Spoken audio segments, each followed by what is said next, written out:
Hiya friends, my name is Nick, and today we're going to pot up these philodendrons in this planter here with a moss pole. We're going to stake them on the moss pole, and we're also going to extend said moss pole. So this is basically a continuation of my video that I did recently showing you how to make this moss pole right here. So now I'm going to show you what to do with this after you've gone ahead and made it. So as you can see here, I have these two philodendron tripartitums with me. They are getting pretty big. They are in need of some support. They are both on bamboo stakes right now. I had them on my trellis that I have in my apartment, but I'm going to be moving in the next couple of weeks, so it's important that I figure out how I'm going to move them. I can't just pick up a trellis and move it, you know what I mean? So this is going to be a great way for not only the interim, but I'm probably going to end up keeping it on the moss pole in the end because I think it's going to look freaking amazing. So let's go ahead and get started. I'm actually going to start today by extending the moss pole. And this is something you can absolutely do once you are already done. Once you have planted it up, then you can absolutely extend it once it's inside. But from the look of this philodendron right here today, obviously there's a height difference going on. So we're gonna have to extend it right off the bat. So you do not need to extend these before you plant them up. You can absolutely do it as the time comes. If I only had this little plant right here and it was growing up the moss pole, once it gets to the top, I absolutely could go ahead and extend it at that point. We're just going to nip that in the bud today. Also, it'll be a little bit easier to do, admittedly, when this is sitting on the counter. So I think I'm gonna move this philodendron for the moment. We're going to take two moss poles. So here's another one that I made, and I just filled it up completely with moss because this part right here we're going to be burying underneath the soil. That's why it's not filled up with moss, but this is obviously going to be the top of the moss poles. Let's go ahead and grab some zip ties, the same zip ties that we used when we were creating our moss poles, and we're just going to zip tie the top and the bottom of the moss pole respectively with some zip ties. We want to use enough that it's sturdy. I'm probably going to go ahead and use about 6 zip ties on here. So I just fed my zip tie through, pulling it tight, all the way tight, and I'm just going to move over like an inch and a half. My moss pole here is 8.5 inches in diameter. I've been making all of my moss poles 8.5 inches in diameter so that when I do go ahead and extend some of them, or if I have some left over, they're all going to fit each other. I'm also just using pliers to pull it through and up because it can be just kind of difficult to fish through the hardware cloth here. Alrighty, there we go. It's completely snug. What would we use? 5, 6 zip ties, like I said, every inch and a half or so. This is not going anywhere. And I'm just gonna go ahead and clean up these zip ties just for aesthetic purposes with these scissors. Great, super easy to do. Obviously going to be a little bit easier to do on the counter than versus when it's standing up, but still very easily done. Maybe you just want an extra pair of hands if you want to keep things from falling over. But now we got this, wow, this is like a 5-foot moss pole right here, and we are ready to go. This is ready to be a statement piece right here. So we're gonna plant it inside this unglazed ceramic planter right here, a little bit more of a rustic terracotta. And I'm just going to grab this other moss pole that I have here just to give myself a better idea of how much soil I want to put in. I'm gonna go ahead and add like 2 inches of soil to the base of this planter since it is rather deep. Get an idea of what that would look like. It's fantastic. Go ahead and get our plants out of their nursery planters. This one should come right out. And then some really nice roots on here. Wow. I'm gonna coax this one out with a butter knife. This one right here was from one of my glass houseworks unboxings that I did a couple years ago. And then this one right here was from Steve's Leaves. And of course, you can use code phillyfoliage to save 22% on your next purchase from stevesleaves.com. If you're watching this in a later year, perhaps check the description for a different code that could be perhaps in use at this point. Carefully get this out. Oh, also some really nice roots on this guy. Just move this down to the ground. And the drama begins. So let's go ahead and get our moss pole situated. Just going to get it in the planter. This would literally be so much easier if I had someone else here with me. You can't see, I'm magic.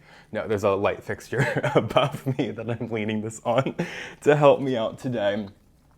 But I'm going to grab one of our philodendrons here. I'm going to start with this one that's a little bit bigger because I think it's going to be easier to squeeze our other one in since it's got less soil and less robust roots tease the roots just a little bit, also just to remove some soil to make some space in the planter. Alrighty, let's try this out now. There we go. Perfect. Alrighty, that's already given us a general idea. I'm sure that this is off camera some. I apologize. I'm trying my very best. But wow, all right, this is giving us a really good idea of what we're working with. Absolutely had to extend it, as we can see right off the bat. And we're pushing the moss pole to the back of the planter. There are situations, hello, where you can put the moss pole in the center of the planter with some plants, but I feel like with a lot of these climbing aeroids, you're probably gonna end up just having them on one side of the planter. It's also going to look better aesthetically because one side of the plant is going to be constantly leaning towards the sunlight unless you are truly getting some like harsh top light from like a skylight or something or other inside a greenhouse. I don't know what you could be working with at home, but if you're just in your standard home apartment like me, I would recommend pushing it towards one side of the moss pole. And just to keep this a little bit more secure while we're doing this project, I'm going to use some of this Velcro plant rope. It's literally just like Velcro tie. I have this on my Amazon Associates page. You'll also find it at many houseplant stores, pretty easy to get.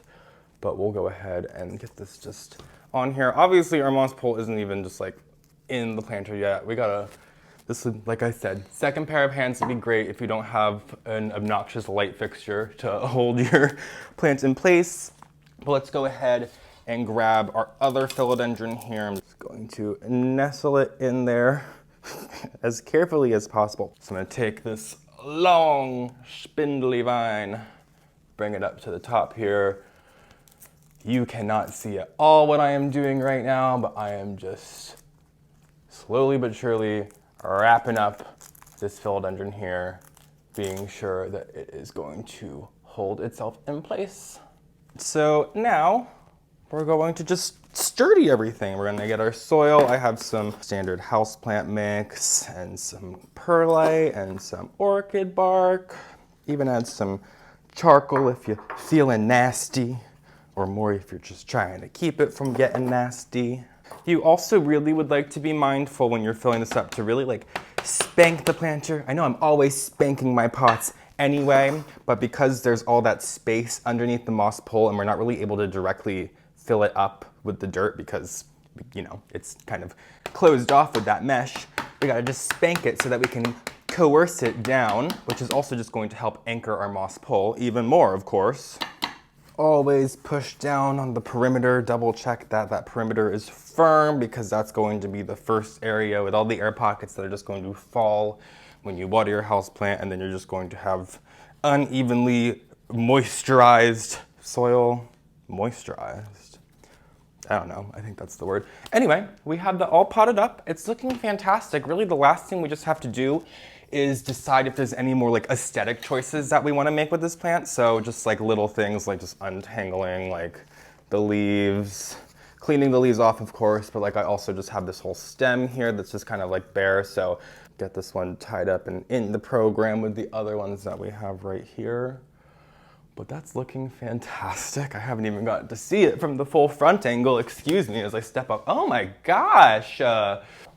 And I know that my plant is kind of off camera because I just literally can't fit it all on because it's too freaking big. But you can kind of see like this plant right here was really leaning this way.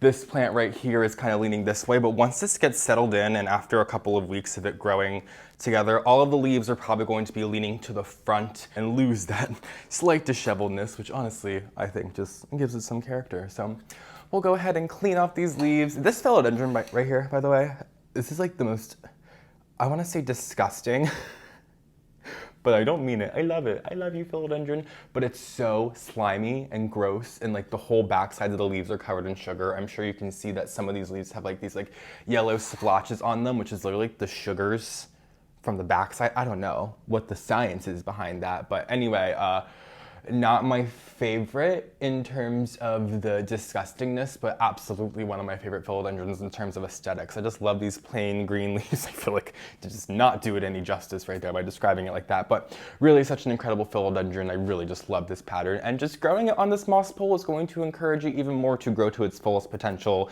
and put off these nice mature leaves with these lobes compared to these younger leaves right here on this part of the plant that's pretty new. As you can see, that still has yet to develop those lobes. So in due time they will, and this moss pole is only going to encourage it to do so. To keep the moss poles wet, I will just throw this whole thing in the shower. When it's time to water, I'll go ahead and water the soil, water the moss, get it all nice and saturated, and that's just kind of how I do it. You can spray these with a mist bottle or a spray bottle, whatever it's called, to keep them moist. That might get a little tedious though. I've even heard of people like putting like water bottles and like those like downward glass thingies, the aqua globes or whatever they're called, in the top to keep them wet as well. But you can do whatever you'd like. I would just recommend you keep the moss moist as much as you can, because that's the point of having it there. So thank you guys so much for joining me. If you don't already, you can follow me on Instagram and TikTok at phillyfoliage. Subscribe to my Patreon if you haven't. Also subscribe to my channel if you haven't already, and I will see you guys in my next video. Have a great day.